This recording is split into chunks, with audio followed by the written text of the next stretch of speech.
12 जून को अहमदाबाद में विमान हादसा हुआ जिसमें लगभग 250 लोगों से ज़्यादा की जानें चली गईं।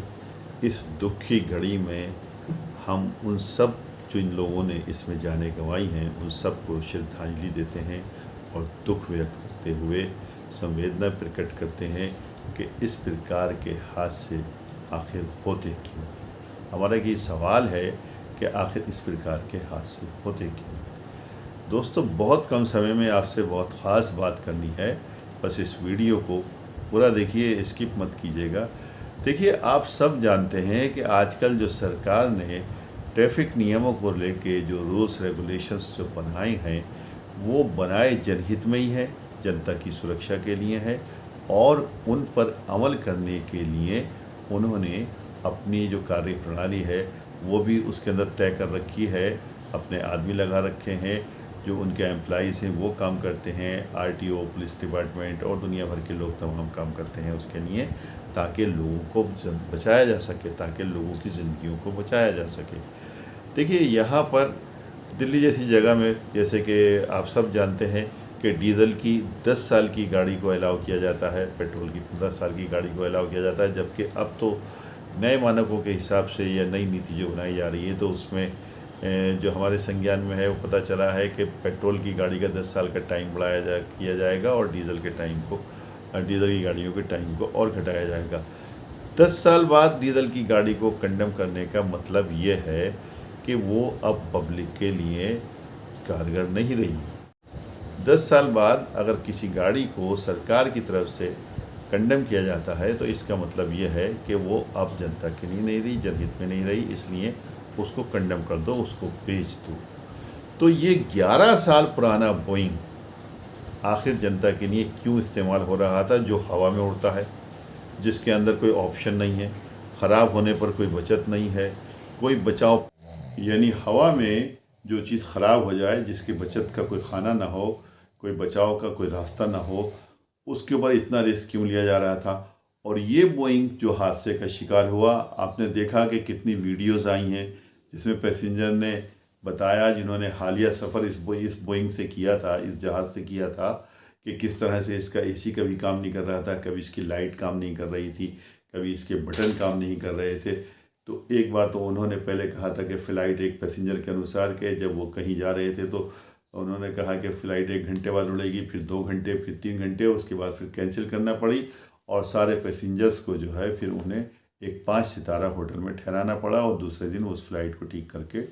उड़ाया गया। तो सवाल ये है कि जिस फ़्लाइट में इतनी बड़ी टेक्निकल कमज़ोरी थी, इतनी बड़ी टेक्निकल ख़राबी थी, उस फ़्लाइट को क्यों रगड़ा जा रहा था,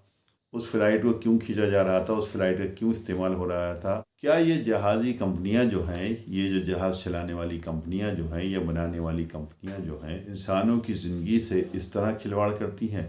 और दोस्तों, ये बता दूं मैं आपको कि ये बोइंग नाम के जो जहाज़ हैं, बोइंग कंपनी के जो जहाज़ हैं, ये कोई पहले हादसे का शिकार नहीं हुए हैं, ये अक्सर हादसे का शिकार होते रहते हैं। 1978 याद कीजिए,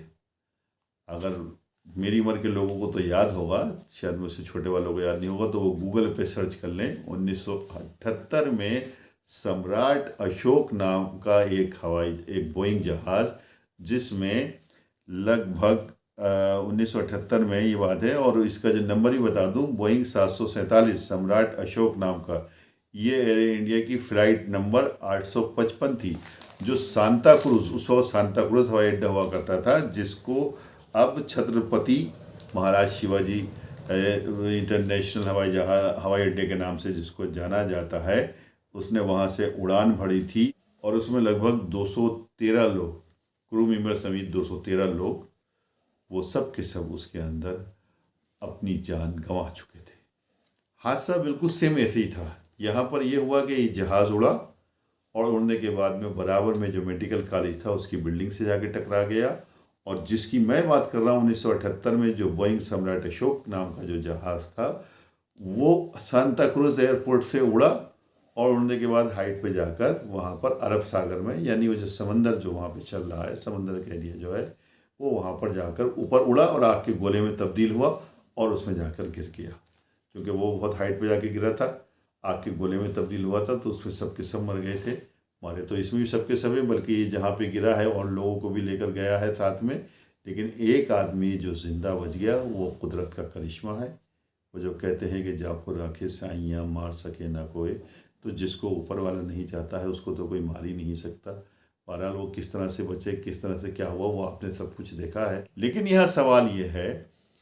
कि जिस देश के अंदर जिन जगहों पर 10 साल पुरानी गाड़ियाँ चलाना अलाउ नहीं होता है, 10 साल बाद उनको कंडम कर दिया जाता है, 15 साल बाद उनको कंडम कर दिया जाता है, जबकि वो सड़क पे चलती हैं। अगर उनका कहीं एक्सीडेंट हो जाए तो उसमें बचने के चांसेस होते हैं कि बच भी सकता है आदमी वहाँ पे। उनके ब्रेक फेल हो जाए तो उसमें ये ज़रूरी नहीं है कि 4 आदमी बैठेंगे 4 के 4 ही मर जाए, या 4 के 4 ही सब खत्म हो जाए वहाँ पर। कोई एक ज़ख्मी हो जाए, कोई एक मर भी सकता है, या कोई और भी बहुत सी चीज़ें उसके अंदर हो सकती हैं, सब बच भी सकते हैं। लेकिन ऐसे इस प्रकार हवा में उड़ते हुए हवाई जहाज़ के ऊपर इतना बड़ा रिस्क लेना, जिस कंपनी ने ये बनाया था, ये उसकी लापरवाही है कि 11 साल बाद उन्होंने अपने जहाज़ की ठीक तरह से मेंटेनेंस क्यों नहीं की। जबकि 1 साल पहले बताते हैं कि किसी इंजीनियर ने जब इसका एग्ज़ामिन किया था तो उसने ये दावा भी किया था कि इसके अंदर इतनी कमियां हैं कि ये हवा में किसी वक्त भी खुल सकता है। इस लापरवाही का कौन जिम्मेदार है, इतनी मौतों का कौन जिम्मेदार है, या ये जो कुछ हुआ है हादसा, इसकी कौन जिम्मेदारी लेगा? सवाल ये है। ये जहाज़ एयर इंडिया के नाम से उड़ रहा था, तो लोगों के जहन में एक बात उठी कि एयर इंडिया यानी इंडिया की चीज़ अच्छी होती ही नहीं है। अरे यार, इंडिया का जहाज़ तक हो गया, ब्रिटिश का नहीं होता, जापान एयरलाइंस नहीं होती, ये नहीं होता। तो एयर इंडिया कंपनी ने यहाँ की जो टाटा चलाती है उसने इस जहाज़ को हायर किया था, ज़रूर अपने उसमें जो चलाती थी, लेकिन ये ख़रीदा अमेरिकन कंपनी से था। जो बोइंग कंपनी अमेरिका की है, जो बनाती है, मैन्युफैक्चरिंग करती है, वहाँ से ख़रीदा था। अब इसके अंदर कंपनी का सबसे बड़ा फॉल्ट ये है, चाहे वो यहाँ की एयर इंडिया कंपनी हो या वो बोइंग कंपनी हो, कि इसकी जो एक लिमिटेशन थी वो कितनी थी।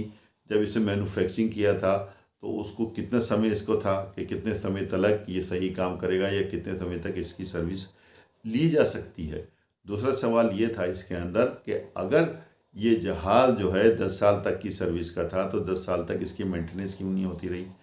10 साल के बाद में से 11वें साल में इसको क्यों उड़ाया जा रहा था? ये बहुत से सवाल हैं जो जांच का विषय है, और हम समझते हैं सरकार जिस प्रकार से जांच कराने के लिए कमेटी गठित कर रही है उसमें वो तमाम बातें निकल कर आएंगी, वो सच्चाई भी सामने आएगी, और मैं आपको एक एक सच्चाई से अवगत कराता रहूँगा। क्राइम एक्सपोजर वेब चैनल को सब्सक्राइब ज़रूर कीजिए।